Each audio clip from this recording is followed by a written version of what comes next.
अब इस वीडियो में आपको क्लास 10 का पार्ट 4 दे रहे हैं हम। देख रहे हैं आप लोग, फिजिक्स है ये विद्युत परिपथ का है, ये यूनिट विद्युत परिपथ का है ये पार्ट आपका। ठीक है, यहाँ देखिए कुछ हम आपको स्पेशली हम आपको दे रहे हैं कि प्रतीक क्या है। जैसे विद्युत सेल को अगर हम परिपथ में देखें तो क्या प्रतीक होगा, जैसे ये प्लस माइनस। बैटरी अगर दिखाएंगे तो एक से ज़्यादा अगर हम सेल को जोड़ देंगे तो उसको हम बैटरी कहते हैं, ये दिख रहा है आपको। प्लग कुंजी अगर हम दिखाएंगे, खुली हुई कुंजी, तो हम उसको ऐसे दिखाएंगे तो वो खुली कुंजी होगी। अगर हम बंद कुंजी को दिखाते हैं तो उसको हम ऐसे दिखाएंगे तो बंद कुंजी होगी। अगर तार संधि हम दिखाना चाहते हैं तो तार संधि ऐसे दिखाई जाएगी।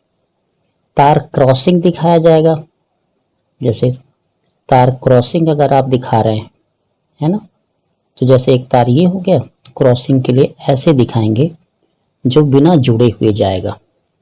विद्युत बल्ब को अगर हमें दिखाना होगा तो हम दिखाएंगे ऐसे करके। ठीक है, ये बल्ब हो गया। और नहीं तो बल्ब भी सीधा दिखा सकते हैं। प्रतिरोधक तार अगर हमें दिखाना होगा तो हम उसको ऐसे दिखाएंगे, है ना। और अगर धारा नियंत्रक हमें दिखाना होगा तो हम धारा नियंत्रक को ऐसे दिखाते हैं। अमीटर दिखाना होगा तो आप ए लिखा हुआ दिखाएंगे, एक तरफ प्लस एक तरफ माइनस लिख सकते हैं। वोल्ट मीटर अगर दिखाना हुआ तो हम ऐसे वोल्ट लिख के दिखाएंगे। ठीक है, वोल्ट मीटर। अब हम पढ़ते हैं ओम का नियम। जैसे ओम का नियम, ठीक है, ये ओम का नियम है। ओम के नियम में आपको इससे कहते हैं ओम्स लॉ। ठीक है, अब इस नियम में क्या होता है ये जानिए। सबसे पहले तो यही जान लीजिए, आपका नोटिस रहेगा कि सबसे पहले इसे दिया था जॉर्ज साइमन ओम ने, और उन्हीं के नाम पर इनका ये पड़ा था। ये नियम जो आया था ये आया था 1828 ईस्वी में। ठीक है, और ये नियम विद्युत परिपथ में विद्युत प्रवाह संबंधी नियम है। ठीक है, अब इसमें एक चीज और हम आपको बताते हैं, ये नियम क्या है, आपको नियम तो बताना ही पड़ेगा। तो इसमें नियम क्या होता है कि यदि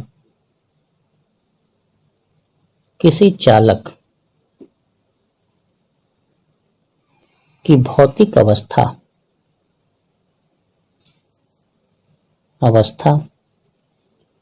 परिवर्तित न की जाए।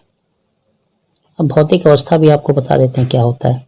जैसे आपकी लंबाई है, ताप है, मोटाई है, दाब है, इस तरह की आपकी भौतिक अवस्था न बदली जाए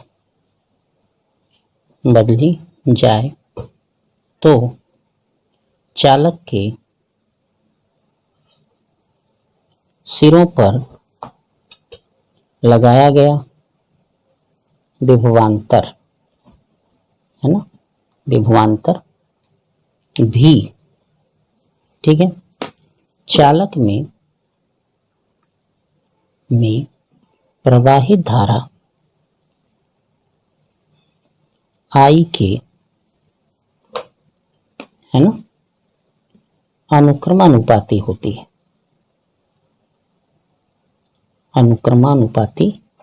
है, ठीक है। क्या मतलब निकला, इसका मतलब ये निकला, अर्थात क्या मिला कि जो भी होगा वो प्रोपोर्शनल I होगा। ठीक है, तो V बराबर हमारा होगा, कांस्टेंट लगाएंगे RI, ठीक है ना, V बटे I बराबर हो जाएगा R। यहाँ जो R देख रहे हैं आप, R ये नियतांक है और इसे कहते हैं चालक का प्रतिरोध। क्लियर हो गया, ठीक है, ये चालक का प्रतिरोध। एक बात और भी याद रखा करिए कि यदि चालक, कोई भी चालक, किसी भी चालक के लिए V और I का जो अनुपात होता है हमेशा कांस्टेंट ही बना रहता है। यानी एक ही पदार्थ अगर आप चालक लेते हैं तो ये V और I का अनुपात जब भी करेंगे, चाहे जितनी मोटाई का ले लें, लंबाई का ले लें, उसका ये कांस्टेंट बना रहता है। ठीक है, आपको याद हो जाएगा। चलिए एक और पढ़ते हैं कि चालक में जो ये विद्युत प्रतिरोध पड़े हैं, ये विद्युत प्रतिरोध की एक परिभाषा हम आपको दे रहे हैं। प्रतिरोध है ना, अंग्रेजी में क्या कहते हैं? Electric resistance. इलेक्ट्रिक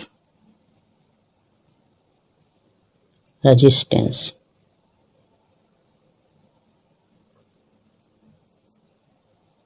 ठीक है, अब इसके लिए कोई नया चीज नहीं है, तो इसमें आपको क्या समझना रहेगा ये देख लीजिए। किसी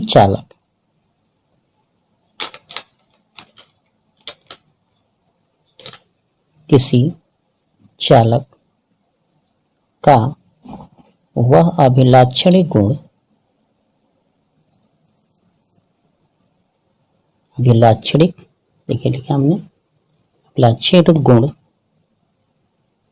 जिसके कारण चालक अपने अंदर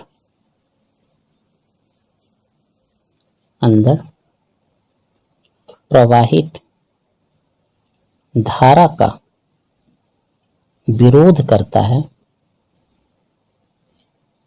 ना, उसे उस चालक का प्रतिरोध कहते हैं। ये आपको समझ में आ गया होगा। इसे कैपिटल R से व्यक्त करते हैं। समझ में आया? V/I बराबर R, हम पढ़े थे ये बात। तो ये प्रतिरोध है, तो याद रखिएगा चालक के प्रतिरोध का मात्रक जो होता है वो ओम होता है। साइन में आप ऐसे दिखाते हैं। ठीक है, ये चालक का प्रतिरोध है। एक चीज और बता देते हैं, 1 ओम की परिभाषा भी कहीं और से नहीं आएगी, परिभाषा इसी से बनेगी।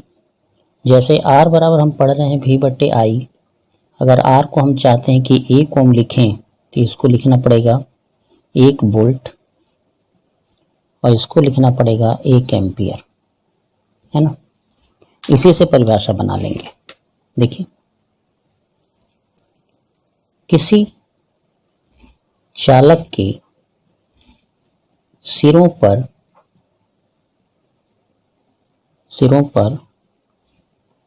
1 वोल्ट का विभवांतर लगाने से, विभवांतर अच्छा नहीं लग रहा, फिर से लिख दे रहे हैं आपको, विभवांतर आरोपित करने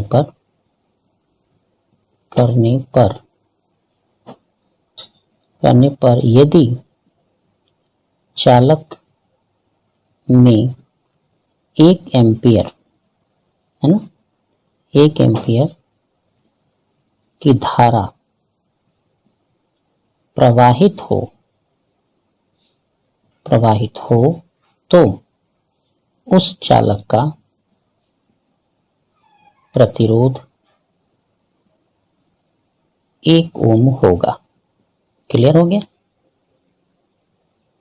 प्रतिरोध के और बड़े मात्रक लिए जाते हैं। प्रतिरोध के बड़े मात्रक जो होते हैं या छोटे मात्रक होते हैं उनको भी आप समझ लीजिए। जैसे 1 माइक्रो ओम, 1 मेगा ओम, है ना। ठीक है, तो 1 माइक्रो ओम बराबर होता है 10⁶ ओम और 1 मेगा ओम बराबर होता है 10⁶ ओम। वो माइनस का होता है और ये प्लस का होता है। देखिए, हमने आपको एक सवाल लिखा है किसी चालक में 16 वोल्ट का विभवांतर लगाने से 2 मिली एम्पीयर की धारा प्रवाहित होती हो कह सकते हैं, तो उस चालक का प्रतिरोध कितना होगा। तो आपको ये समझ में आएगा कि ये आपका भी है ना, वोल्ट लगाया आपने और धारा हो गई ये, यानी ये आई है। तो अभी हम पढ़े थे ना V बटे I बराबर R, है ना, तो हम रख लेंगे। तो V हमारा है आपका 16 वोल्ट और I हमारा है 2 मिली एम्पियर, है ना, ये हमने लिखा है। ध्यान से सुनिएगा, 16 2 मिली मतलब होता है 10 के घात -3 एम्पियर हो गया, है ना। अब ये हो जाएगा 16 बटे 2, इसको जब हम ऊपर ले जाएंगे तो 10 के घात कितना होगा 3, 2 8 16, यानी R बराबर आएगा 8 गुणे 10 के घात 3, या हम ये भी कह सकते हैं कि 8 पे 1000, ये इसका मतलब हुआ, ये हो जाएगा 8000 ओम। आंसर है ये। इसी में आपको एक और हम सवाल दे देते हैं कि किसी चालक का प्रतिरोध यदि 5 ओम हो तो उसके सिरों पर 10 वोल्ट का विभवांतर लगाने पर कितनी धारा प्राप्त होगी। ये आप खुद करिएगा और कमेंट में लिखिएगा, अगर हो जाता है तो वीडियो देखते समय कमेंट में लिख दीजिएगा, ठीक है।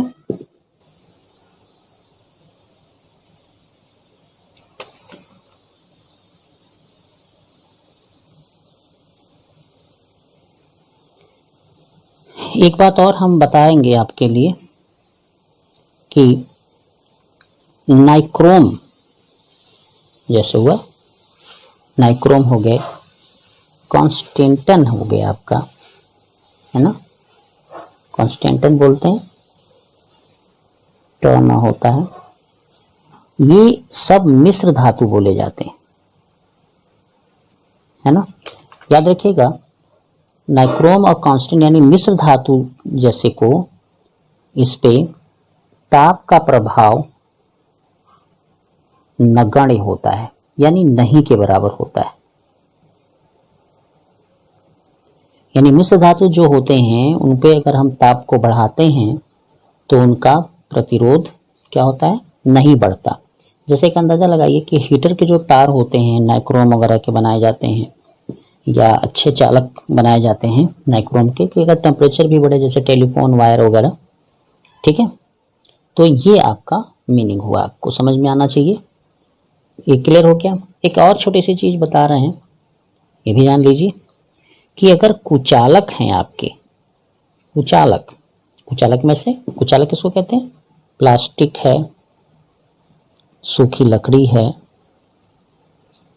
ना, आपको एबोनाइट है, ठीक, आपका पॉलीथीन है, ये सब बोले जाते हैं कुचालक। कुचालक का अगर हम ताप बढ़ाते हैं, ठीक है, कुचालक का अगर हम ताप बढ़ाते हैं तो याद रखिएगा, ताप बढ़ाने पर प्रतिरोध, ठीक है ना, प्रतिरोध जो होता है घटता है, लेकिन न्यूनतम, है ना, याद रखिएगा, घटता है लेकिन न्यूनतम, यानी ना के बराबर घटता है, ये हमारे कहने का मतलब है। एक और भी चालक होता है अर्धचालक। अर्धचालक जो होते हैं आपके, जैसे कार्बन है, सिलिकॉन है, जर्मेनियम है, इनको अर्धचालक बोला जाता है। तो अर्धचालक का अगर हम ताप बढ़ाते हैं, अर्धचालकों का ताप अगर हम बढ़ा रहे हैं, बढ़ाने पर उनका प्रतिरोध घट जाता है। प्रतिरोध घटने या बढ़ने का मतलब क्या है प्रतिरोध घट रहा है तो उसमें धारा जो होगी, विद्युत धारा, वो सुगमता से बहेगी, यानी सरलता से चलेगी। और अगर प्रतिरोध बढ़ रहा है तो उसमें धारा सरलता से नहीं चलेगी। ये इसकी मीनिंग होती है। धन्यवाद। आपको पीछे के वीडियो को भी देखें तो और अच्छा समझ में आएगा ये। ओके।